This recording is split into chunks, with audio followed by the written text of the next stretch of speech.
And I always tell my clients, like, we don't know what our edges are until we find them. So if a client is 7 weeks postpartum and they want to go for a run, I'm like, great, go for a run. Report back. And if they go for a run and they pee their pants, we're like, great, you're not ready to run yet. Right. Or I have some pubic symphysis dysfunction. Great. We just need to build up more stability around your pelvis. But I never tell people no because I never want people to be afraid of things. Lara Williams is a doctor of physical therapy, board-certified women's health clinical specialist, and the founder of Hearth Healing. Hearth Healing offers 100% virtual pre- and postnatal pelvic health coaching to help women resolve leakage, pain, and weakness throughout pregnancy, postpartum, and beyond through personalized at-home workouts. No childcare required. Lara is passionate about ensuring that all women have access to labor and delivery training, agency wherever they deliver, and immediate postpartum healing strategies. We are so lucky to have her on the podcast. I can't wait for you to meet her.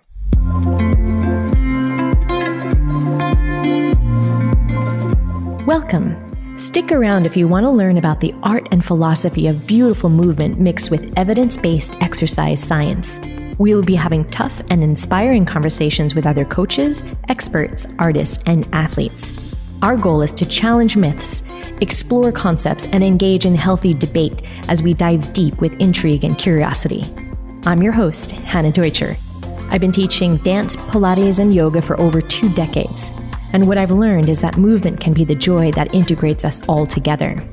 When we can trust and express ourselves through our bodies, we are unlimited in our ability to change ourselves and our communities for the better. We, as movement teachers and coaches, have the power to help people experience this for themselves. Okay, everyone, let's dive in. Exchanging ideas and changing people's lives one session at a time. This is the Pilates Exchange. Everyone that listens to the Pilates Exchange podcast, I am thrilled to be able to introduce to you a good friend and a colleague and wonderful person, Dr. Lara Williams. She's going to be joining us talking all things pelvic floor health and maternal health and moms and bodies and everything that's in there, things we do right, things we get wrong, and all the good stuff. This is a conversation you definitely do not want to miss. Lara, welcome to the show. I'm so happy you're here. Thanks for having me, Hannah. I'm so happy to be here. Would you mind telling our audience a little bit about your background so they could get up to speed on all the crazy, amazing things that you're doing out in there in the world? Sure.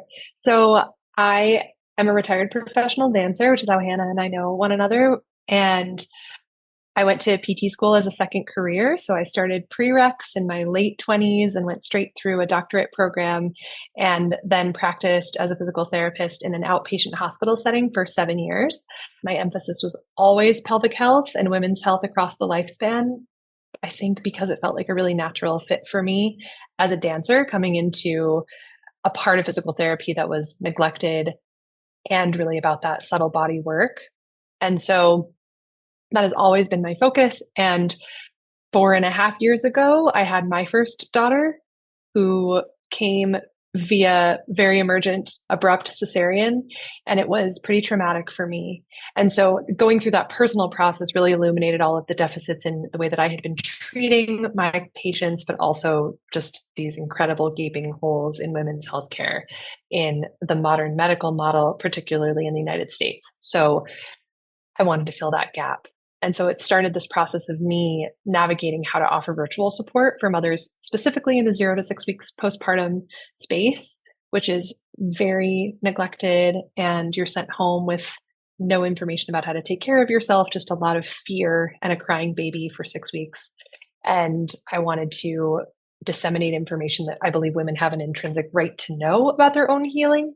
And thus my business now, Hearth Healing, was born, which has blossomed into robust post-perinatal care across 4 trimesters and beyond, fully virtually. And now I get to do it full time for a living, and it's magical, heart-filling work. And my clients are just being deeply impacted by it.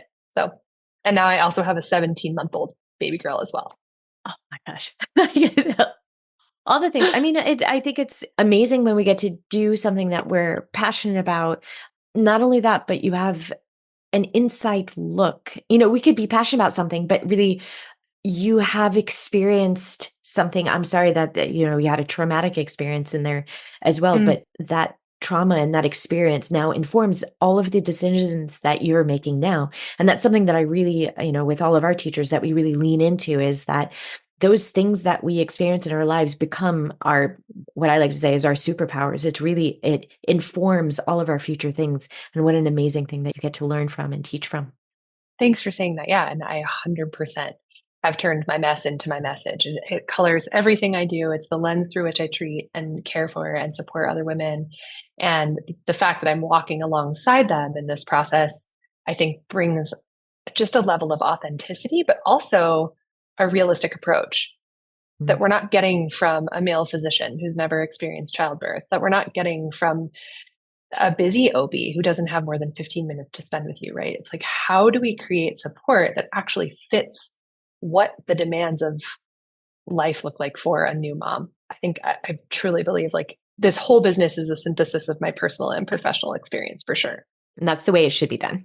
Yeah. Yeah. It's not the theory. It's about our business becomes an authentic, gosh, I'm searching for the word. It is a embodiment of who and what we are Mm, and what we do. totally. And that's, Totally. I think, when it's successful, like that's what we do. I ask you questions because in the Pilates world, in our podcast here, we have a lot of Pilates teachers, but we have a lot of other movement teachers that are in here. So yoga teachers, I see you, other dance teachers, I see you, all the people. And what I'm feeling and what I'm hearing from some of the other teachers that I mentor, we talk about women's health, like pregnant people as like a specialty population, although Mm. it's, women are half. That's one thing. And many women, not all women. Many women, but not all women go through pregnancy. And I feel like it shouldn't be like a specialty. I think women's health, as far as in movement, should be a priority and we should have more information.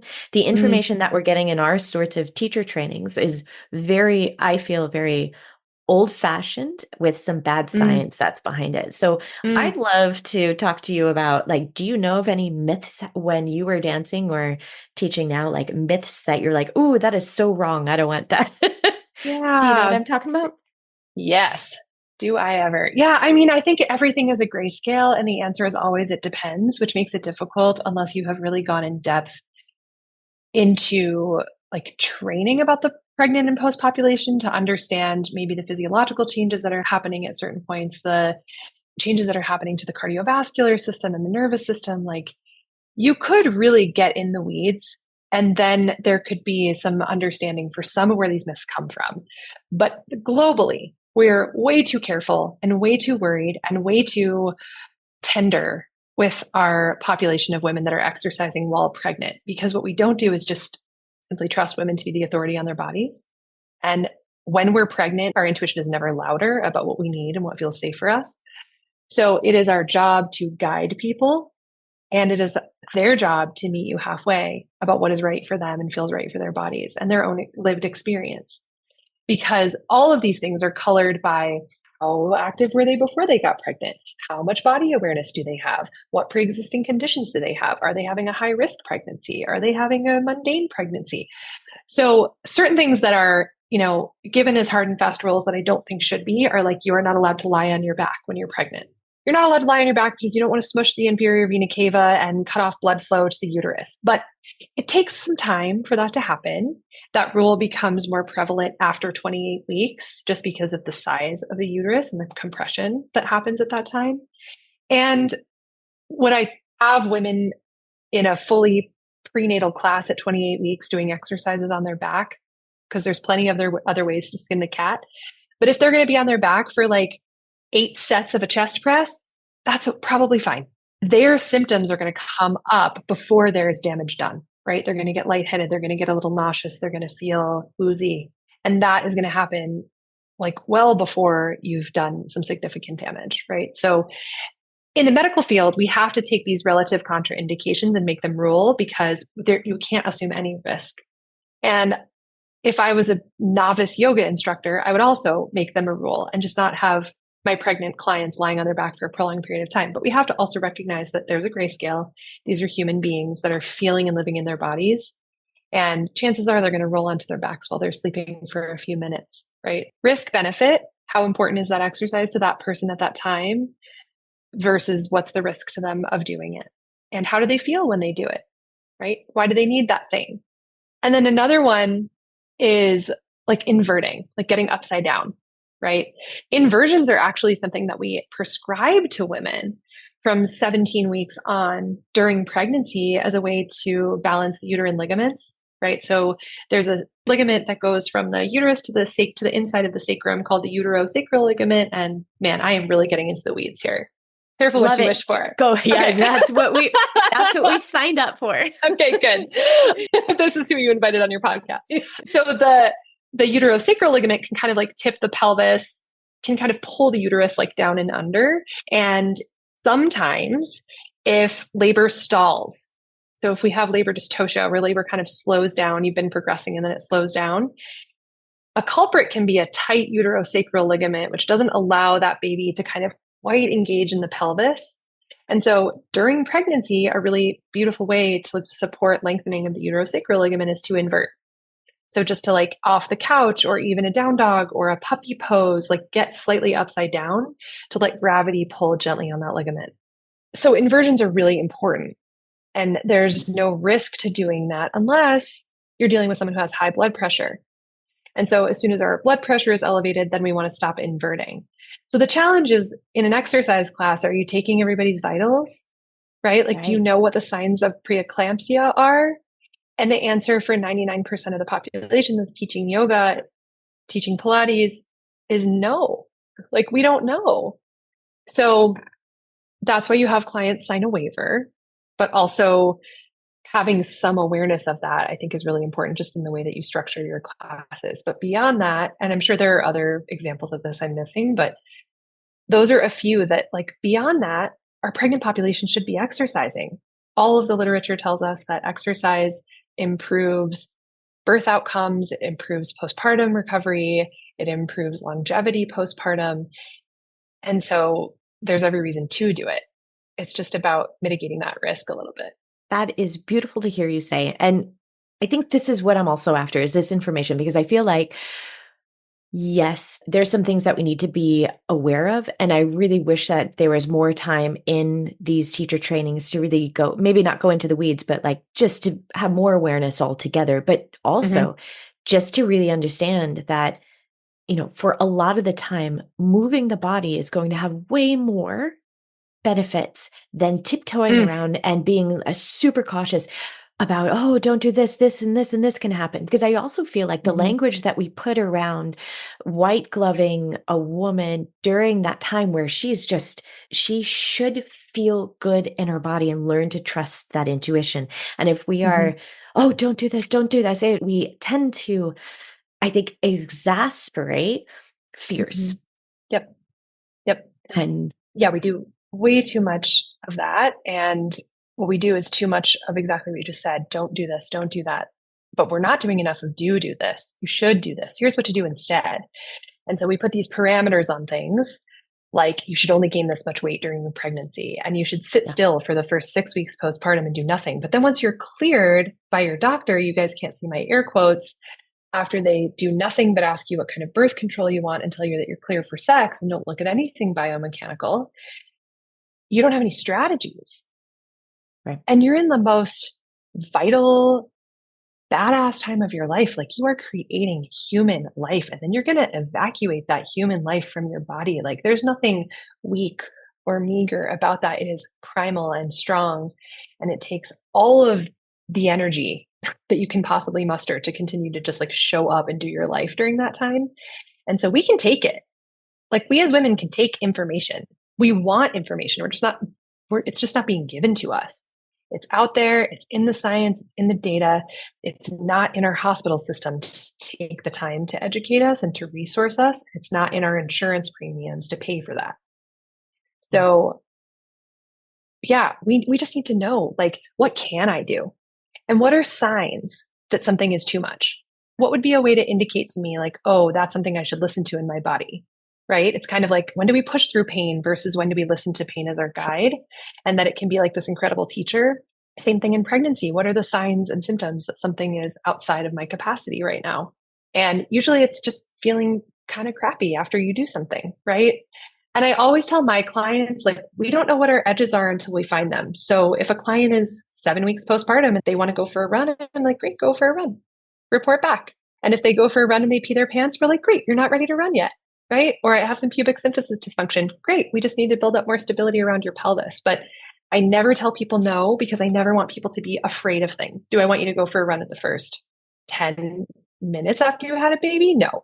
But there's a sliding scale, right? And everybody's healing is different. And so we just need to be empowering people rather than holding them back with that fear mindset. And I think it really puts that conversation, right? Like that dialogue that we should always be having with our clients of, how does this feel? Okay, try it out. What do you think about this? Okay. And then it's the dialogue, not only with our words, but also us as the teachers looking and evaluating how things are going, because body language is going to say a lot, watching for facial expressions, watching how their breathing is, because that's going to give us information, and then checking in so that not putting all the onus on one side or the other, but it is the dialogue.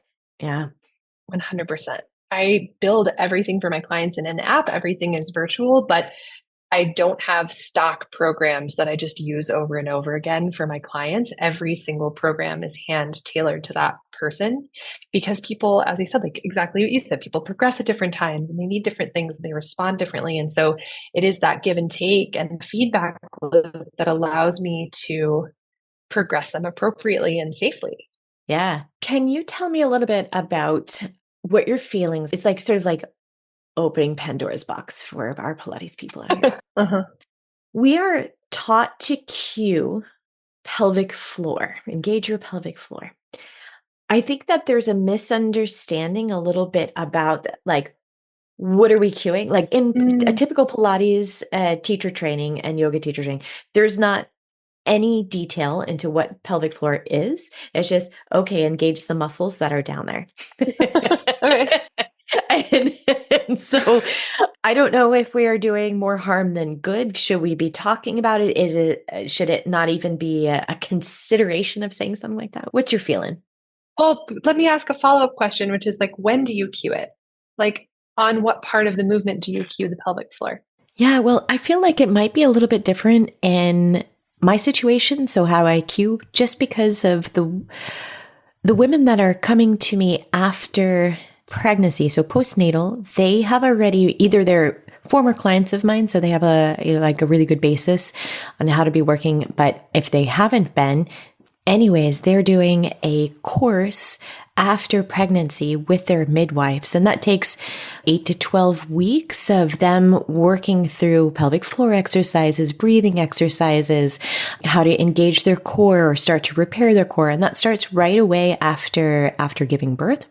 So by the time they are in my studio, they're already pretty adept at using their pelvic floor in a way that is going to be helpful for them. So I don't have to do much cueing at all. When I started teaching, I felt underprepared and overwhelmed. I needed to learn how to plan my training so that it made sense, but I wasn't sure what was working and what wasn't. So many teacher training programs leave out the actual art and business of teaching. This is why we created Train the Trainers. Train the Trainers is designed to give you the tools you need to create a powerful learning environment for your students. Gain access to the vault of our collected knowledge where you can learn everything we have to teach you, whether you are a freelance teacher or a studio owner. Get constructive feedback on your teaching with actionable tools you can apply immediately. We can't wait to be part of your teaching journey and to help you grow in your business. Welcome to Train the Trainers. I personally don't cue pelvic floor, but was taught, and I've had several different people say different things. So engage your abs, engage your pelvic floor. And I don't know nothing more than engage, which is I don't know what that would mean for someone. Sometimes I've heard lift up pelvic floor muscles. Okay. And that one makes a little bit more sense to me, depending on what the person needs, right? Cool. But that's about it. That is it. Okay, cool. Cool. So yes, I mean, pelvic floor is an intrinsic important part of our deep core system and our system of stability and our system of pressure management. But like, you should know what the muscles are. I think if you're talking about it, you should know exactly what it is, what it attaches to, what its actions are, right? And like the pelvic floor muscles in a vacuum are just a sling of muscles that attach to our sits bones, right? Our ischial tuberosities side to side, and our pubic bones in the front and our tailbone at the back. And they support our internal organs and they have sphincteric action. So they close around our, urethra, our vaginal opening, our anus to keep things in, but they also need to relax to let things out. And the amazing thing about the pelvic floor is that it's designed to be slow twitch, like 70% of the fibers are slow twitch, which just means that they last all day, which is how they kind of support us throughout the day. And then 30% are fast twitch, which we need to fire when we cough, sneeze, laugh, jump, right? So we need both length and strength in the pelvic floor, and we need it to go through its full range of motion. And it's an important cue because transverse abdominis, which this population probably understands all of this language, but transverse abdominis is the deepest layer of our abdominal wall, right? So our obliques, our side bending and rotation, they're big mover muscles, they're phasic muscles. They contract for a little while, but they need to be replenished quickly. Versus like, and our six pack muscles just do trunk flexion, also needs more glucose, more blood pretty quickly. That's why we can't do crunches all day. But transverse abdominis is like an internal corset that fires the minute you start to have rotation in your spine as you take a step. And so we need that muscle to be really strong and stable. And Pilates is such a beautiful space to train it because of the way you're breathing with movement and engaging those intrinsic muscles. But the cool thing is that when you fire your pelvic floor, and pelvic floor has the ability to close and lift. So a Kegel is like a closure and a lift of the pelvic floor muscles, right? The minute you do a Kegel, your transverse abdominis will automatically fire. So without doing anything in your core, like without doing an ab contraction, your transverse abdominis will automatically fire or turn on just because you engaged the pelvic floor, right? Closed and lifted the pelvic floor.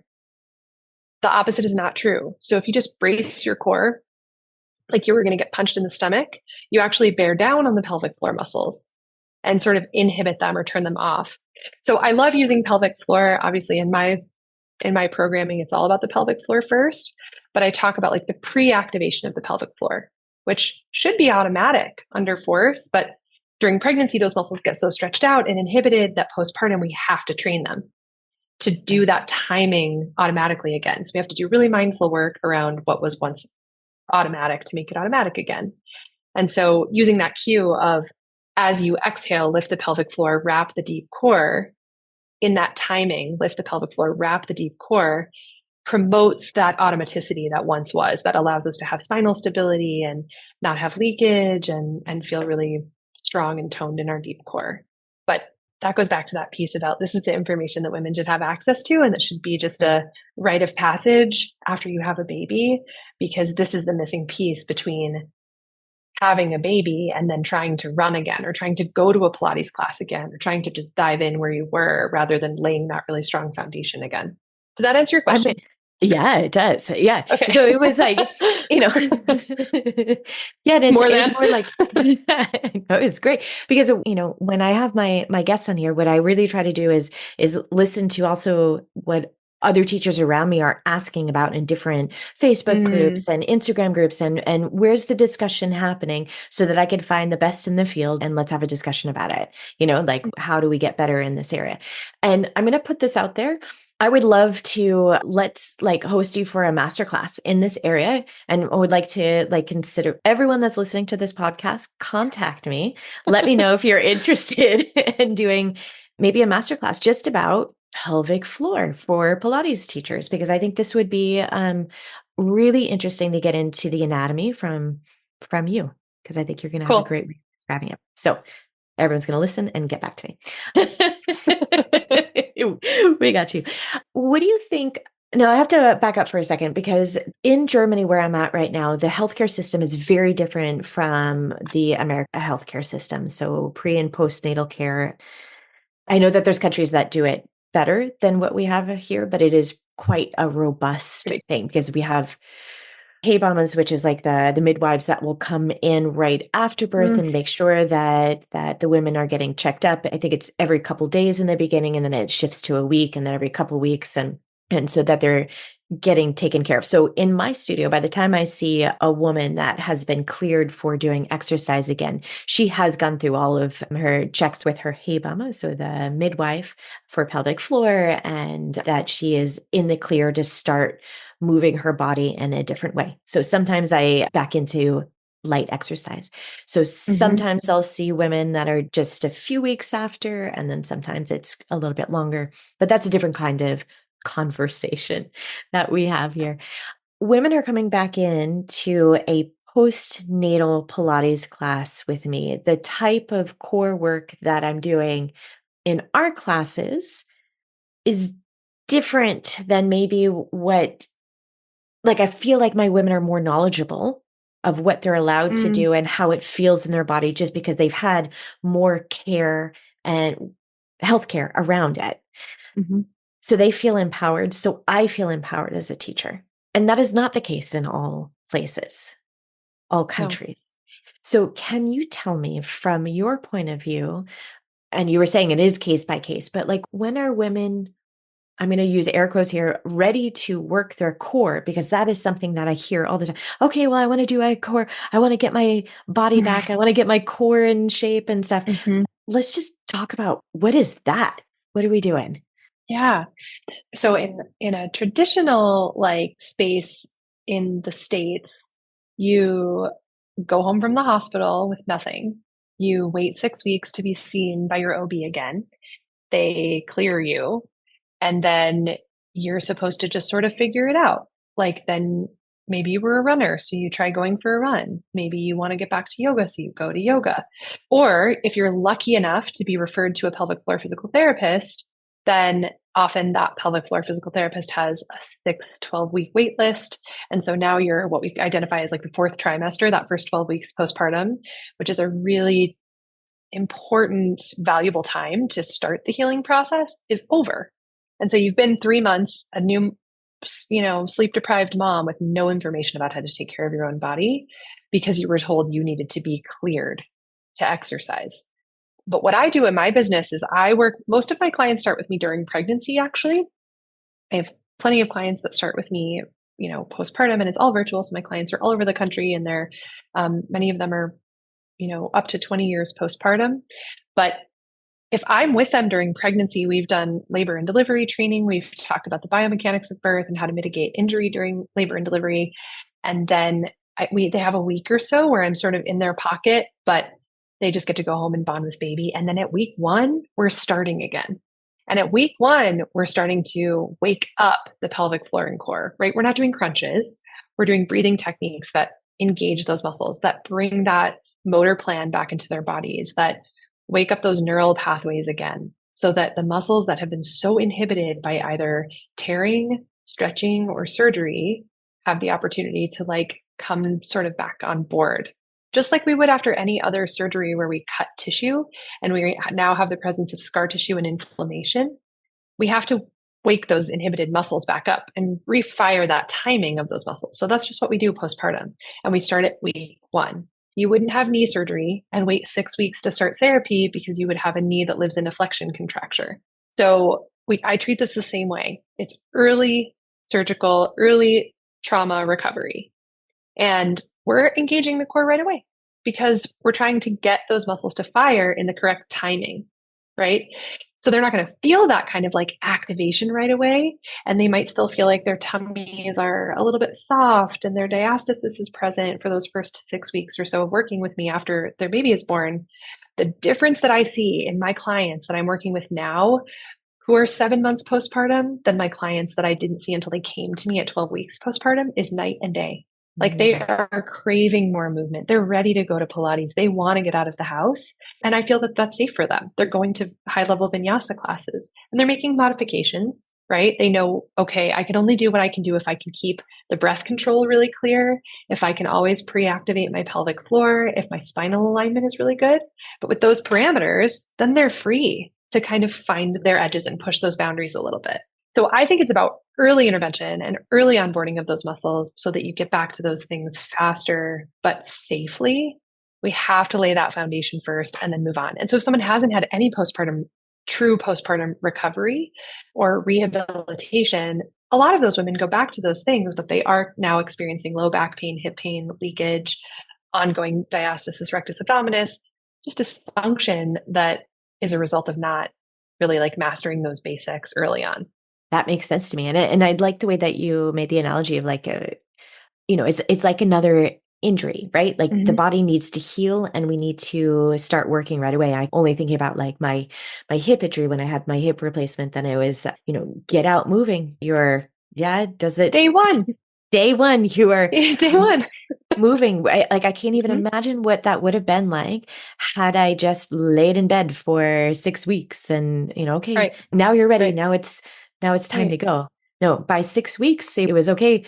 How far are we walking? Like, and I know other people that were running at that point, which is Mm-hmm. crazy. Yeah. Eh, Yeah, exactly. And your hip surgery is such a good analogy for that because we want to lay down mobile scar tissue and mobile organized just tissue in general. And if we let our tissue be stagnant, then that's how it heals, right? And so we lose mobility and we decondition, and then it's harder to recover later. And we're doing this postpartum with an infant that wakes up every 2 hours to feed. And so the other piece of it is like you go home and there are demands. You're picking up a baby out of a crib 100 times a day. You're picking up a heavy car seat to get home from the hospital. yeah. And instead of pretending like that's not happening, let's just empower people with really fundamental skills like how to breathe when you move to protect your pelvic floor, right? How to manage pressure well by just exhaling when you exert, how to bend over safely, right? So that there isn't fear, there's empowerment. I have to do these things. So just show me how to do them well and safely and in a way that will help me heal faster too in the process. Love that. Yes. Thank you. Yeah. Yeah. That Yeah. is just really empowering also it's empowering to hear, I'm sure for other women that that are listening to this podcast, but it's also empowering to hear as a teacher, like that's Yeah. Cool. when I'm taking care of people in my studio. I look at not only their body, but also, I want to make sure that we're in a safe emotional place for them. And this is really Mm, important to me as a former dancer that has gone through a lot of traumatic stuff. Creating safe atmospheres and places where people feel comfortable being where they're at. It's a passion of mine. And what I've noticed in the space of prenatal, postnatal, women are going through a lot emotionally. mm, Do you have any tips? Or I feel like every person is, of course, absolutely different, but is there a way that we can be supporting women better during this time emotionally and mm, creating atmosphere? Like, what do you want to give us mm. from your gems of information? Just to believe them, Mm, just to believe them. Women are so resilient and put up with so much and are so gritty and will dig so deep. And so if someone is telling you that something is outside of their capacity as a woman, it took a lot for them to say that out loud. If someone is asking for help, it took a lot for them to say that out loud. And so our responsibility is just to say, we believe you. And as healthcare providers, as support people on their team, our responsibility is to say, I believe you, and you're the authority on your body. Here is my experience. Here is what my knowledge says. Here is what my anecdotal experience brings to the table. But you're the authority on your body. So if that doesn't feel right to you, it's not right for you. That's it. That's it. And so if someone needs more, they need more. They're the authority on their body. If something hurts, they're the authority on their body. And I think growing up in the United States, growing up in the 80s and 90s, we are born of this buck up culture where it's like, don't show weakness, just buck up, just try harder, just do better, just do more. And as dancers, we are like even more deeply rooted in that, right? We are achievers, we are perfectionists. And if I'm going to do pregnant, I'm going to do pregnant the best. like I'm going to do handstands until I am 39 weeks pregnant. And so it's about us as women allowing ourselves the grace to be soft in that time and to be spacious and to have boundaries and that be okay because it's a season of our lives and our body is doing incredible ass work.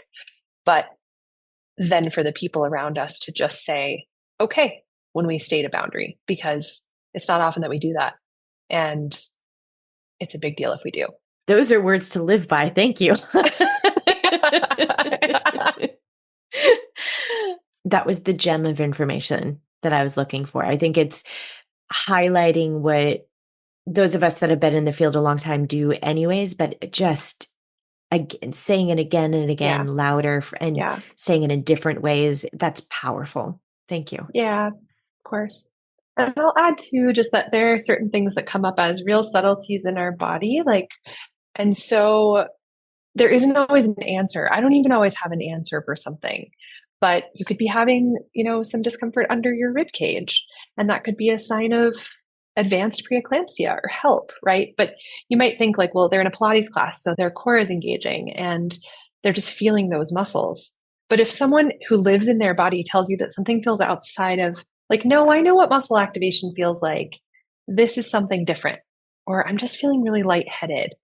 Or just like left that class and felt kind of off. Like in our female bodies, we have to listen to that subtlety. As dancers, we don't. We just plow right on through, right? But as human women who are deciding to be tapped in and awake, like we really understand when something subtle feels off. And usually that's a sign of something else underlying. And pregnancy and postpartum is just like a more heightened place where we have to pay attention to some of those subtle signs. So that's my only other caveat is to believe them and listen and maybe do some problem solving or do some research. Or if something doesn't feel right in your gut about what they're feeling, like that's also okay to just switch gears or take a break or take a breath with someone.